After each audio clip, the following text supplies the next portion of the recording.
আপনি চাকরি করেন বা কোনো ব্যবসা করেন, আপনার কাছে বেশি ফ্রি সময় নেই এবং ইন্ট্রাডে ফিউচার অ্যান্ড অপশনের চক্করে পড়তে চাইছেন না, বাট শেয়ার মার্কেট থেকে সাইড ইনকাম বানাতে চান।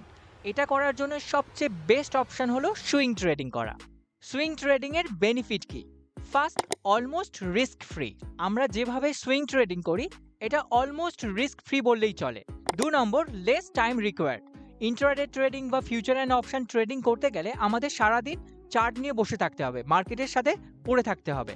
বাট সুইং ট্রেডিং এর ক্ষেত্রে এটা নয়। সুইং ট্রেডিং এর ক্ষেত্রে আমাদের ফ্রি টাইমে 10 থেকে 15 মিনিট দিলেই যথেষ্ট, তার বেশি দেওয়ার দরকার পড়ে না।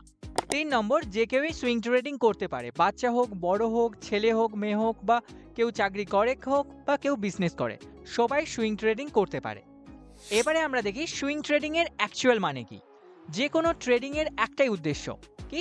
কম দামে কিনবো, বেশি দাম হলে সেখানে গিয়ে সেল করব। এখানে বাই করব লো প্রাইসে, আর যখন হাই প্রাইস হয়ে যাবে সেখানে গিয়ে সেল করব। সেটা আমরা ইন্ট্রাডে ধরি, সুইং ট্রেডিং ধরি, বা যে কোনো ধরনের ট্রেডিং।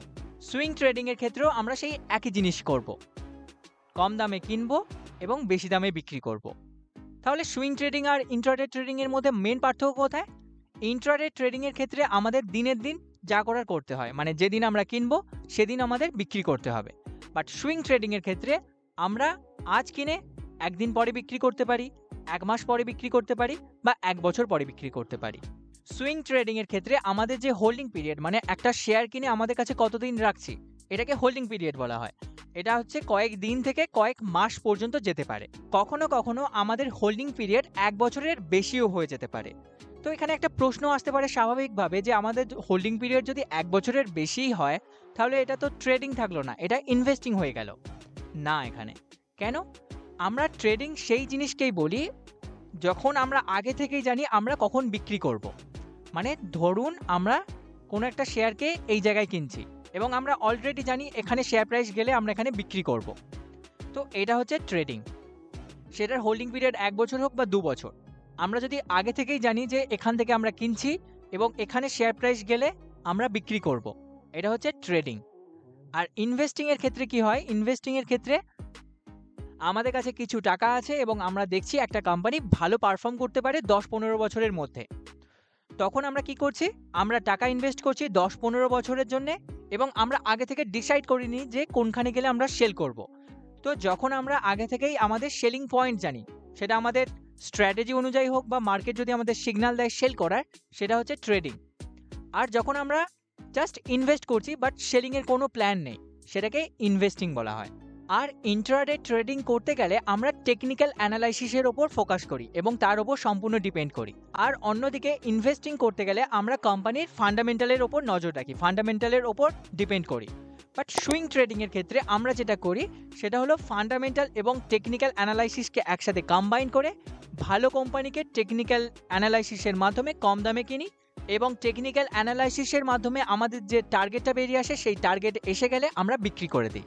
এইভাবে ফান্ডামেন্টাল এবং টেকনিক্যাল অ্যানালাইসিসকে একসাথে কম্বাইন করে আমরা সুইং ট্রেডিং করি। সুইং ট্রেডিং করতে গেলে আমাদের দুটো জিনিস সবসময় মনে রাখতে হবে। ফার্স্ট, যদি কোনো কোম্পানির শেয়ার প্রাইস প্রতিনিয়ত ওপরের দিকে যায়, এর মানে এটা ভালো কোম্পানি এমন কোনো গ্যারান্টি নেই, এটা খারাপ কোম্পানিও হতে পারে। ঠিক আছে, ফার্স্ট এটা। এবং যদি কোনো কোম্পানির শেয়ার প্রাইস প্রতিদিন নিচের দিকে যায়, এটা যে খারাপ কোম্পানি এমনটাও নয়, হয়তো ভালো কোম্পানি, কোনো বিশেষ কারণে শেয়ার প্রাইস নিচে আসছে। এই জিনিসটা আমাদের বুঝতে হবে। নয়তো কি হয়, যারা মার্কেটে নতুন আসে তারা যেসব কোম্পানি প্রতিদিন ওপরের দিকে ছুটছে সেখানে গিয়ে শেয়ার কিনে নেয়, আর তারপরে এগুলো নিচের দিকে চলে আসে, আর তখন এখানে ফেঁসে যায় নতুন নতুন ট্রেডাররা। আর অন্যদিকে যখন ভালো কোম্পানির শেয়ার প্রাইস নিচের দিকে আসে, তখন নতুন ট্রেডার যারা মার্কেটে আসে তারা এই জিনিসকে অ্যাভয়েড করে, কারণ তারা মনে করে এটা খারাপ কোম্পানি তাই শেয়ার প্রাইস নিচে আসছে। আর তারপরে যখন আবার ওপরের দিকে চলে যায় তখন গিয়ে আফসোস করে। তো এই জিনিসটা আমাদের সবসময় মনে রাখতে হবে যে কোনো কোম্পানির শেয়ার প্রাইস যদি ওপরের দিকে যায় সেটা ভালো কোম্পানি এমন কোনো গ্যারান্টি নেই, হয়তো সেটা খারাপ কোম্পানিও হতে পারে। তো সেটা আমরা বুঝবো কি করে? ফান্ডামেন্টাল অ্যানালাইসিস করলে। আর যদি কোনো কোম্পানির শেয়ার প্রাইস নিচে আসে, সেটা যে খারাপ কোম্পানি এমনটাও নাও হতে পারে। আর 2 নম্বর, আমাদের শেয়ার কেনার পর শেয়ার প্রাইস যেদিকে খুশি যেতে পারে, আমরা এক্সপেক্ট করব শেয়ার প্রাইস এখান থেকে যেন ওপরের দিকে যায়, বাট এটাও হতে পারে শেয়ার প্রাইস আরও কিছুটা নিচে গেল, তারপরে ওপরে গেল, এটাও হতে পারে। বাট আমরা এখানে বিক্রি করলাম, বিক্রি করার পর এটাও হতে পারে যে শেয়ার প্রাইস আরও বেড়ে গেল বা এখান থেকে নিচে চলে এলো। নিচে চলে আসলে আমরা আনন্দ পাবো যে আমরা ঠিক জায়গায় বিক্রি করেছি। বাট যদি ওপরের দিকে চলে যায় তখন আমরা আফসোস করব যে এত তাড়াতাড়ি কেন বিক্রি করে দিয়েছি।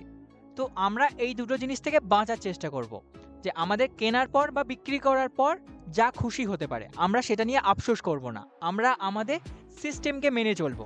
আমাদের যেখানে বাইং হচ্ছে সেখানে বাই করব এবং যেখানে সেলিং সিগন্যাল মার্কেট দিচ্ছে সেখানে সেল করব। তারপরে কি হচ্ছে আমরা এত কিছু দেখব না। আর যদি আমরা এগুলো দেখতে যাই, হয় আমরা শেয়ার মার্কেটে সারা জীবন আফসোসে কাটাবো অথবা শেয়ার মার্কেট ছেড়ে আমরা বেরিয়ে যাব। আশা করি আজকের এই ভিডিওর মাধ্যমে আপনাদের কাছে শেয়ার করতে পেরেছি সুইং ট্রেডিং কি, সুইং ট্রেডিং কারা করতে পারে এবং সুইং ট্রেডিং কতটা ইজিভাবে আমরা করতে পারি এবং সুইং ট্রেডিং করতে গেলে আমাদের কোন কোন জিনিস সবসময় মনে রাখা দরকার। ভিডিওটি ভালো লাগলে অবশ্যই লাইক দেবেন। আগামী দিনে ভিডিও দেখার জন্য চ্যানেলটি সাবস্ক্রাইব করবেন এবং আপনার বন্ধু ফ্যামিলি মেম্বার যারা শেয়ার মার্কেটে নতুন আসছে তাদের সাথে এই ভিডিওটি অবশ্যই শেয়ার করবেন। শেয়ার করার মাধ্যমে আমরা একসাথে গ্রো করতে পারবো। আবার দেখা হবে নেক্সট ভিডিওতে। ধন্যবাদ।